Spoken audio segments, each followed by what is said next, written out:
It started with a whisper from the edge of the solar system, so faint most people thought it was just another glitch in the deep space monitors. But this time it wasn't static. It wasn't random noise. This signal had rhythm, structure, purpose. For years, scientists had been listening, hoping, scanning the void for any sign that we weren't alone. And now, after centuries of silence, something had answered. Not with a booming declaration or a threat, but with something far more unsettling, an invitation. The message came through a strange device left near Pluto, something that hadn't been there before. It looked like a smooth obsidian black disk, no bigger than a dinner plate, floating perfectly still in the icy dark. When engineers finally reached it with a robotic probe, they found it humming with energy, pulsing gently like a slow heartbeat. And when they touched it carefully, cautiously, it activated. What poured out wasn't sound or light, but data. Layers of it. Complex, layered, and somehow polite. It contained coordinates, protocols, and a single clear instruction. Come, observe, join. At first, governments didn't know what to do. Some wanted to hide it. Others wanted to weaponize it. But the truth leaked faster than anyone expected. Within days, the whole world knew we'd been noticed. And not just noticed, invited. The United Nations, shaky but still standing after decades of climate crises and near misses with war, scrambled to respond. They formed a team, not soldiers, not spies, but thinkers. People who understood science, ethics, language, and history. They needed voices that could speak for all of humanity, not just one nation or ideology. Meanwhile, in a high-security hangar buried beneath the Chilean Andes, the Odyssey waited. It was humanity's first real shot at faster-than-light travel, built from pieces of another alien artifact found drifting near Neptune 20 years earlier. No one fully understood how it worked, but they knew enough to make it fly. Barely. The crew trained for months, not just in physics and navigation, but in diplomacy and restraint. They were told over and over, you are not explorers. You are ambassadors. One wrong word, one rash move, and you could speak for all of us forever. When launch day came, the world held its breath. Not with excitement, but with fear. Because deep down everyone knew, this wasn't just about meeting aliens. It was about being judged. The Odyssey slipped past the moon, then Mars, then the asteroid belt, accelerating faster than anything human-made had ever gone. Time stretched and bent. Stars blurred into streaks. And then, silence. They arrived not at a planet, but at a vast ring-shaped station orbiting a quiet red dwarf star. It shimmered like mother of pearl, spinning slowly against the black. Ships of impossible shapes drifted in and out, some like living trees, others like floating cities made of light. None fired weapons. None hailed them, they just watched. A docking bay opened. Smooth. Silent. Inviting. As the airlock hissed shut behind them, the crew stepped onto the station's surface. The gravity felt slightly off, lighter, softer. The walls pulsed with a gentle blue glow, shifting like breathing skin. There were no signs, no doors, no guards, just corridors that seemed to rearrange themselves as they walked. Then they saw them. Beings unlike anything from myth or movie. Tall crystalline figures that chimed when they moved. Floating jellyfish-like entities trailing ribbons of light. Creatures made of woven vines that bowed slowly as the humans passed. None spoke in words. But somehow the humans understood. You are late, but you are here. They were led to a great chamber, a dome open to the stars where hundreds of species gathered in a silent circle. At the center floated a single seat, empty, waiting. A voice echoed, not in their ears but in their minds. Calm, ancient, unimpressed. Earth, it said. You have been observed for 12,143 of your years. Your signal pollution began in the 20th century. Your atmospheric damage earlier. Your wars constant.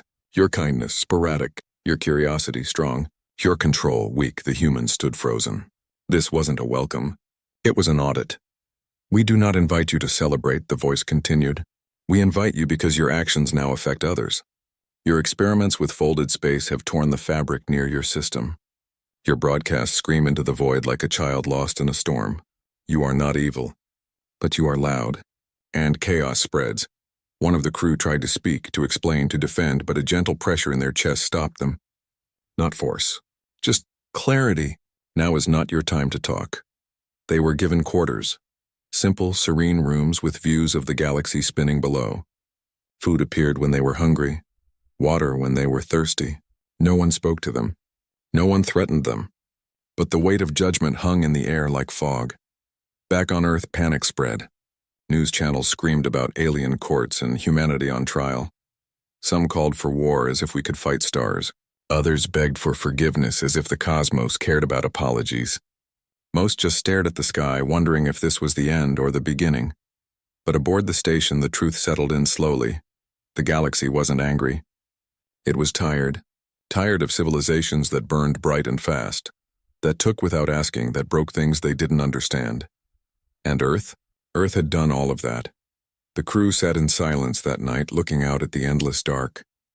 They thought of home, not the wars or the waste, but the quiet moments.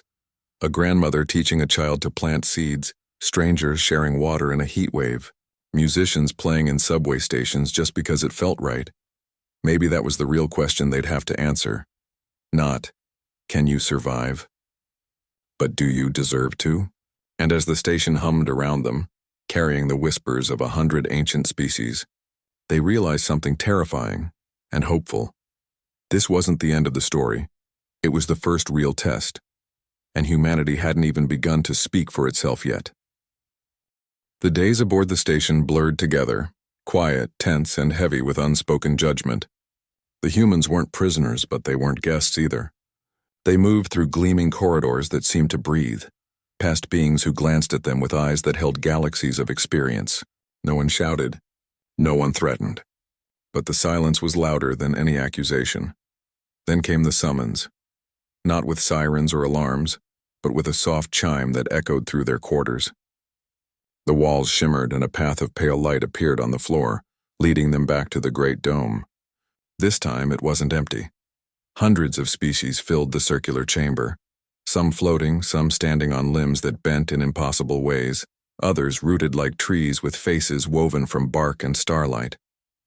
At the center, a massive screen unfolded from the floor, not made of glass or metal, but something alive, rippling like water, showing images from Earth's past. There was no narrator. The images spoke for themselves. First, black and white footage. Cities choking on smoke, forests burning, oceans choked with plastic. Then color, nuclear flashes lighting up desert skies, oil spills turning coastlines black, glaciers crumbling into rising seas. The screen didn't show wars directly, but the aftermath. Children in rubble, refugees walking for miles, cities reduced to dust.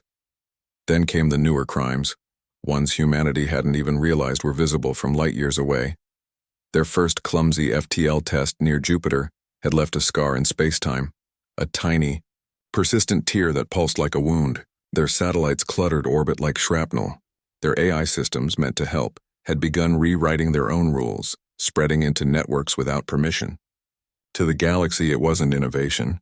It was recklessness, a voice finally spoke, not angry, just tired. You call yourselves explorers, it said, but you leave destruction in your wake like footprints in mud. You fix one problem and create 3 more. You mourn your losses, then repeat them. One of the humans stepped forward, hands raised in peace. We're learning, they said, voice shaking. We've changed. We've stopped the worst of it. The screen flickered, showed a recent news clip. A mining corporation blasting an asteroid without warning, scattering debris across a trade lane used by 3 other species. Another clip, a rogue AI broadcasting Earth's entire digital history into deep space. Music. Wars, love letters, hate speech, all without consent, drowning out quieter signals from younger civilizations. You act like children with fire, the voice said gently. You don't mean harm, but you don't understand consequence. Back on Earth, the situation unraveled fast. When the first reports came in, grainy, delayed transmissions from the Odyssey, governments tried to spin it. Diplomatic talks are ongoing, they said. Humanity's case is strong. But people weren't fooled. Social media exploded. Some demanded the crew beg for forgiveness. Others claimed it was all a hoax, a trick to control the population. A few fringe groups even called for launching more ships to show them we're not afraid. But fear wasn't the real problem. It was shame. For the first time, humanity saw itself through someone else's eyes, not as heroes or victims, but as a noisy, messy species that kept breaking things it didn't own. In classrooms, students stopped arguing about which country was best and started asking, "What did we do wrong?" In boardrooms, CEOs quietly canceled projects that risked space pollution. Even street artists began painting murals of Earth wrapped in chains of its own making. Meanwhile, aboard the station, the humans were given access to the Concord's records, not to spy, but to understand. They saw how other species had faced similar crossroads. One, a hive mind from a methane world, had nearly torn itself apart over resource wars before choosing collective silence for a century to heal. Another, a crystalline race, had shattered its own cities to rebuild them without waste. Maturity, it seemed, wasn't about technology. It was about restraint. Then came the announcement. In 3 days, the Galactic Concord would vote. Not on whether to destroy Earth, that wasn't their way, but on whether to formally exclude it from all future contact. A quarantine, not a punishment, but a protection, for everyone. The humans asked for a chance to speak before the vote. The request was granted, but with a warning: speak not to defend, speak to show change. They spent the next 48 hours not writing speeches, but gathering truth. They contacted Earth, not governments, but ordinary people. Farmers who'd restored dead soil. Engineers who'd built clean water systems from scrap. Teachers who taught kids to listen before they spoke. They compiled voices, not policies. When the day came, the dome was full again. The humans stood at the center, not behind a podium, just as they were. They didn't talk about GDP or military strength. They didn't promise perfection. Instead, they played sounds: rain on leaves, a mother humming to her baby, wind through wheat fields. Then voices, old and young, in dozens of languages, saying simple things. We're trying. We made mistakes. We want to do better. For a moment, the chamber was still. Then a being made of woven light leaned forward. You show heart, it said. But heart is not enough. The vote will proceed. The humans returned to their quarters, hearts heavy. They knew the outcome before it was even cast, and they were right. The vote wasn't close. Over 90% of the Concord agreed. Earth was too unstable, too unpredictable. Not evil, just unready. The decision was final. All human vessels must return within 1 solar year. No more signals, no more probes, no contact with any other species. Ever. As the verdict echoed through the station, something strange happened. No one celebrated. No one gloated. Instead, many of the observers bowed their heads, not in judgment, but in sorrow. One crystalline being placed a hand on a human shoulder. Its touch was cool, calm. We were once like you, it whispered in words that formed directly in the mind. We burned our sky before we learned to breathe. That night, the humans didn't sleep. They sat together, watching Earth's pale blue dot on the view screen, small and fragile against the endless dark. They realized something then. Something the diplomats back home hadn't grasped. Yet this wasn't the end, it was a warning wrapped in mercy. Because the Concord hadn't destroyed them, hadn't silenced them forever. They'd given them a chance to go home, fix what they'd broken, and maybe, just maybe, earn a second look. But only if humanity chose to listen. Only if they stopped shouting long enough to hear themselves. And as the Odyssey prepared to leave the next morning, its crew carried not shame but purpose. They weren't coming back as failed ambassadors. They were coming back as the first witnesses of a truth the whole planet needed to face. We don't need the galaxy's approval to be better, but if we ever want to stand among them, we have to prove we've earned the right, not with words but with silence, with care, with time, and that journey would begin the moment they touched down on Earth again. The journey back to Earth felt heavier than the trip out, not because of gravity but because of what they carried. Truth, not hope. The crew of the Odyssey sat in silence most of the way, watching stars blur past like tears on a window. They hadn't been thrown out with anger. They'd been let go with pity, and somehow that stung worse. When they finally entered Earth's atmosphere, the planet looked the same, blue, swirling, beautiful, but everything had changed. News channels were screaming. Governments were holding emergency summits. Crowds gathered in city squares, some holding signs that said, "We deserve a second chance." Others burning effigies of alien symbols they'd never even seen. Fear had turned into noise and noise into chaos. But the crew didn't go to the leaders first. They went to the people. In a live broadcast watched by billions, they didn't give a speech. They showed what they'd seen. Not just the judgment, but the quiet sadness in the eyes of beings who'd once been like us. Wild, loud, reckless, until they chose to grow up. They played the recordings again, not of wars or disasters, but of ordinary moments the galaxy had noticed. Children sharing food after a storm, volunteers cleaning beaches at dawn, scientists working through the night to save a dying reef. We weren't rejected because we're bad, one of them said, voice raw but steady. We were set aside because we're not ready. And that's on us, not them. That night something shifted. Not all at once, not everywhere, but in quiet corners of the world. People stopped blaming the aliens and started looking at themselves. Then came the real surprise, buried in the Concord's final data packet, tucked between technical warnings and quarantine. Coordinates was something no one expected. A file, small, encrypted, labeled only with Earth's old radio signature, for those who listen. When opened, it didn't contain weapons or secrets, just knowledge. Clean energy designs that use seawater and sunlight, methods to pull carbon from the air without machines, blueprints for AI that served without controlling. All of it simple, elegant, and shockingly human in spirit. Like someone had watched our best moments and said, "Here, try this." No instructions. No demands. Just a gift. Left like a note on a doorstep. The crew realized then what the Concorde hadn't said out loud. You don't need us to fix yourselves. But if you choose to, we'll leave the door cracked. Back on Earth, the United Nations, fractured for decades, called an emergency session. Not to argue, but to agree. For the first time in history, every nation signed a single document. The One Earth Compact. No more space launches. No more deep space signals. No mining beyond the moon. All off-world colonies would be brought home. All FTL research sealed, not because they were forced to, but because they finally understood. Reaching outward meant nothing if your home was falling apart. It wasn't easy. Corporations fought it. Militaries resisted. But the people spoke louder. Farmers marched with engineers. Fishermen stood beside programmers. Grandparents held signs that read, "We broke it. You fix it." And slowly the noise turned into action. Old satellites were deorbited in controlled burns. Mars bases powered down, their crews returning with seeds they'd grown in red soil, now to be planted in healed Earth fields.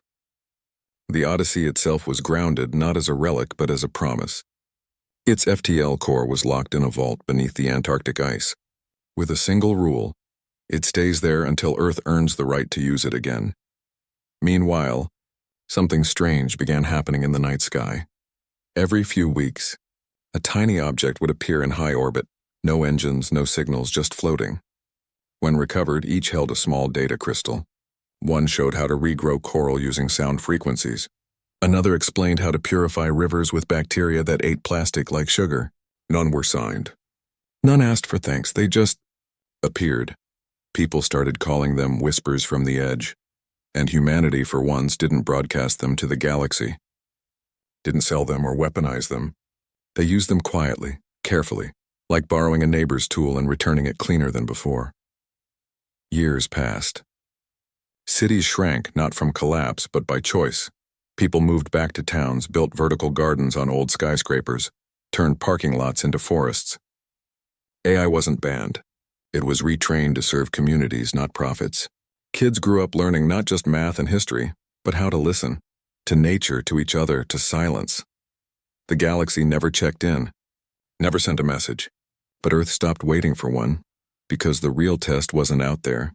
It was here, in the way a factory became a school, in the way rivers ran clear again, in the way strangers helped each other without filming it. And deep down, everyone knew if the galaxy ever looked back, they wouldn't see a species begging for another chance. They'd see one that had already started earning it. Not with grand speeches or shiny ships, but with muddy hands, quiet choices, and the courage to stay home long enough to heal. That was the unspoken ultimatum. And humanity, for the first time in its history, chose to meet it not with defiance, but with dignity. They didn't wait to be asked twice, they simply began. The day the last off-world colony ship touched down in the Gobi Desert, dust swirling around its landing struts like a sigh, something quiet settled over Earth. It wasn't victory. It wasn't surrender. It was something new. Acceptance. People had expected chaos when the order came. Bring everyone home. Shut it all down. But instead of panic, there was purpose. Families who'd lived for generations on Mars packed their photos, their seeds, their memories, and boarded the return shuttles not with tears, but with a strange kind of relief. After decades of stretching thin across the solar system, humanity was finally folding back in, like a tired bird returning to its nest. Back on Earth, cities changed fast. Not with explosions or riots, but with shovels and seeds. Abandoned parking lots became community farms. Rooftops bloomed with vegetables and solar panels.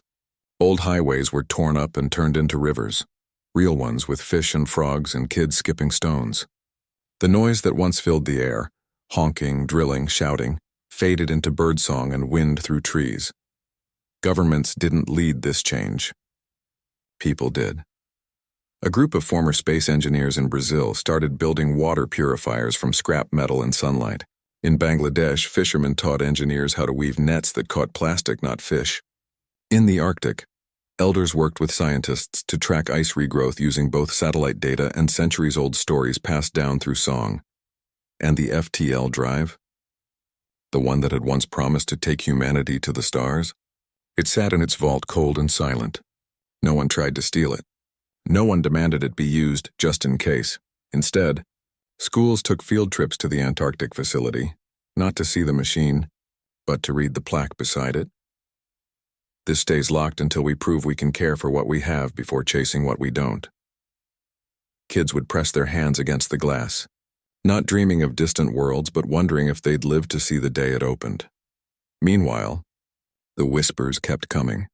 Every few months, another small object would appear in orbit, never threatening, never demanding. One held a method to grow food in desert soil using only dew and moonlight. Another showed how to rebuild soil in just 3 years using fungi and old crop waste. People didn't hoard this knowledge. They shared it freely, like passing a cup of water to a neighbor on a hot day. No one knew who sent them. Some thought it was the conquered watching from afar. Others believed it was a single species, maybe the ones who'd once been like us, who couldn't stay silent while we tried. But no one asked. No one broadcast thanks into space. They just used the gifts and tried to live in a way that honored them. Time passed. 10 years, 20, the oceans began to heal. Coral reefs once bleached white turned pink and gold again. Whales returned to coastlines where they hadn't been seen in a century. In cities, air was so clean you could see stars at night, even in places that used to glow orange with smog. AI didn't disappear. It changed. Freed from the pressure to sell, predict, or control, it became a quiet helper. It managed power grids so no home went dark. It matched volunteers with communities that needed them. It translated languages in real time so a farmer in Kenya could learn from a gardener in Japan. It never spoke unless asked. It never judged. It just served, and people, they learned to slow down. Without the race to the stars, they turned inward, not in fear, but in curiosity. They fixed broken bridges, not just with steel, but with trust. They listened more, argued less, celebrated small things, a shared meal, a repaired roof, a child's first garden. Schools stopped teaching history as a list of wars and winners. Instead, they asked, what did we break? How did we fix it? What are we still getting wrong? There were setbacks, of course. Old habits died hard. Some tried to restart mining on the moon in secret. Others built illegal signal towers hoping to call out to the galaxy. But when caught, they weren't punished. They were invited to help rebuild what they'd risked. Shame gave way to responsibility, and through it all, Earth stayed quiet. No signals blasted into space. No probes launched. No demands sent to the stars. Just silence, deep, steady, and full of work. Then, on the 97th year of the Great Withdrawal, something unexpected happened. A child in New Zealand, helping her grandfather monitor ocean currents, noticed a strange ripple in the data. Not a ship, not a weapon, just a single clean pulse like a question, coming from beyond the Oort cloud. It wasn't addressed to anyone. It didn't carry demands or warnings. Just 3 words encoded in the same quantum pattern as the first invitation. Are you ready? The message spread fast, but not with panic. With stillness, world leaders didn't meet in panic rooms. Scientists didn't rush to decode hidden threats. Instead, communities gathered in parks and village squares, in online spaces that felt more like campfires than forums. and asked one question. Are we? Not ready to conquer, not ready to impress, ready to listen, ready to stand among others not as beggars or conquerors, but as neighbors who'd finally learned to keep their house in order. The answer didn't come from governments. It came from everywhere, from the farmer who'd turned a wasteland into a food forest, from the teenager who'd spent her life cleaning rivers, from the old woman who remembered the smog-choked skies and now taught kids to identify birds by their calls. They didn't send a reply right away. Instead, they gathered sounds, the kind the galaxy had once noticed but never heard clearly. Whale songs from the Pacific, rain on bamboo in Vietnam, children laughing in a Nairobi schoolyard, a violin played at sunset in Norway, the hum of wind turbines in the Sahara, the quiet click of a loom in Peru. They wove it all together, not as a plea but as proof. Then, for the first time in nearly a century, Earth spoke to the stars. Not with noise, not with pride, just with truth, and then silence again, because they knew now. The real work wasn't in being heard, it was in being worthy of the conversation. 6 months passed after Earth sent its quiet reply. Just sounds of life, not words, not demands. No one expected an answer. Most had gone back to their work, planting trees, teaching kids, cleaning rivers, building things that lasted. Hope had settled into something quieter, something steadier, like tending a garden not because you'll see the bloom, but because it's the right thing to do. Then, on a clear night in late autumn, a small ship appeared in orbit, not a warship, not a giant station, just a single vessel, shaped like a teardrop, glowing faintly blue. It didn't hail Earth, didn't scan or threaten. It simply hovered, waiting. When the message came, it wasn't through official channels. It arrived as a soft pulse in every listening station on the planet. Radio, quantum, even old analog dishes pointed at the sky. Just 2 lines, you may attend. Not as members, not yet, but as listeners. It was an invitation to a gathering far beyond the solar system, a summit on shared survival, on healing damaged worlds, on living without breaking what you touch. Not a test, not a trial, just a chance to sit at the edge of the circle and learn. The United Earth Coalition didn't send generals or politicians. They didn't even send scientists this time. After a long global conversation held in town halls, online forums, fishing boats, and desert camps, they chose 3 people.